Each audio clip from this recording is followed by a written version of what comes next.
وہ سوجی بوٹی کے بارے میں پتہ کرنا چاہتی ہے کہ یہ کس طرح استعمال کرنا چاہیے اور کس کے لیے استعمال کرنا چاہیے، اور کیا اس میں سے کوئی ہومیوپیتھک دوائی بھی بن سکتی ہے؟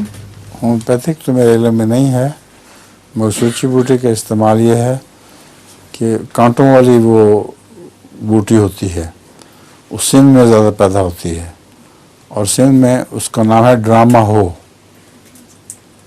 وہ اس کو پانی میں رات کو بھگو کے تو دن میں پھر وہ اس پانی کو 3 دفعہ کر کے پی لیتے ہیں، اور ہمارے وہاں تجربہ ہے کہ ایسے مریض ایسی مریضائیں جن کو رحم کا کینسر بڑا سخت تھا، وہ سوچی بوٹی کے استعمال سے ٹھیک ہو گیا۔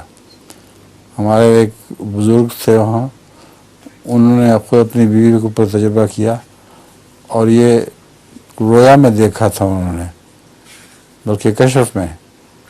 بیوی بہت بیمار تھی اور ان کو سمجھ نہیں آتی تھی کہ ڈاکٹروں کو کہ کیا علاج کریں۔ وہ زمانہ بھی ایسا تھا، ان کو کینسر کا علاج زیادہ نہیں علم تھا، تو انہوں نے کشف میں دیکھا کہ ڈراما ہو یعنی سوچی بوٹی سامنے آ گئی ہے، اور آ کے کہتی ہے مجھے استعمال کرو۔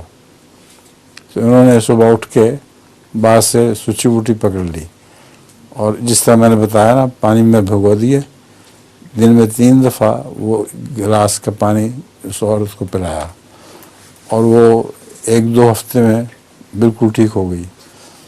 اس پر میرے مرحوم بھائی ڈاکٹر مرزا منور احمد صاحب نے اس کے تجربے کیے، اور اسے امریکہ بھی بھجوایا ڈاکٹروں کے بورڈ کے پاس، اور ان سب نے یہ سرٹیفکیٹ دیا کہ اس میں عورتوں کے رحم کے کینسر کی شفا موجود ہے۔ حضور اس کا انگلش میں کیا نام ہوا، یا اسی طرح ڈراما ہو اس کو کہتے ہیں؟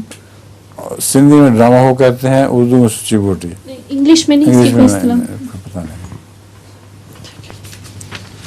اور لطیفہ بھی ہے جی سنا ہے؟ حضور ایک سکھ ہوتا ہے، وہ بیٹھا ہوتا ہے، اس نے ہاتھ میں لسی کا گلاس پکڑا ہوتا ہے۔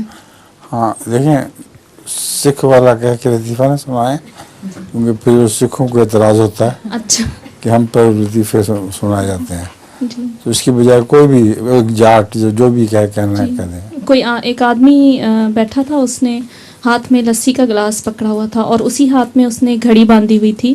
تو دوسرا ایک شخص آتا ہے اور اس سے کہتا ہے کہ جناب آپ بتا سکتے ہیں کہ کیا وقت ہوا ہے؟ کیا؟ ہاں بتا سکتے ہیں کہ کیا وقت ہوا ہے؟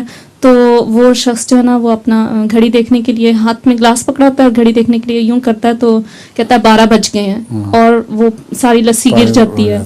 تو دوسرے دن وہی آدمی جس نے پوچھا ہوتا ہے ٹائم، دوبارہ 12 بجے اس کے پاس آتا ہے شرارت سے، تو وہ پوچھتا ہے کہ جناب آج آپ بتا سکتے ہیں اس وقت کیا ٹائم ہوا ہے؟ تو وہ کہتا ہے یہ تو پھر اسی ٹائم پہ آ گیا، تو ہاتھ میں اس نے لسی کا گلاس پکڑا ہوتا ہے، کہتا آج وہ والی بات نہیں ہے، یوں کرتا ہے، وہ پھر گر جاتا ہے، گر جاتا پھر بھی۔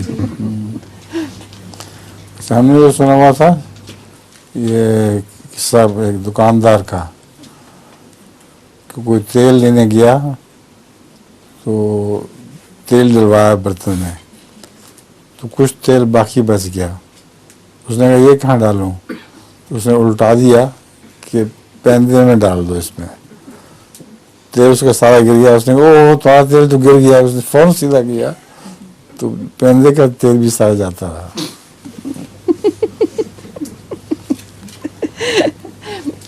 حضور یہ ویسے کیوں ایسا ہے کہ ہر ملک میں کوئی نہ کوئی ایسا گروپ ہے کہ جس کے پیچھے لطیفے بنائے جاتے ہیں؟ ہاں ہمارے ملک میں جراحوں کے لطیفے بہت ہوتے ہیں جی، اور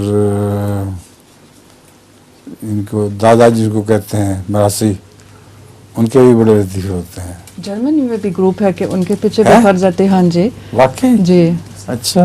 اور وہ سوئٹزرلینڈ عائشہ بھی بتا رہی تھی، اس کے ملک میں ان کے بھی کوئی، ہر ملک میں کوئی نہ کوئی گروپ ہے جس کے پیچھے پڑ جاتے ہیں۔ ٹھیک ہے۔ ایک مراسی کا میں سنا دیتا ہوں۔ ایک مراسی کبڑا تھا،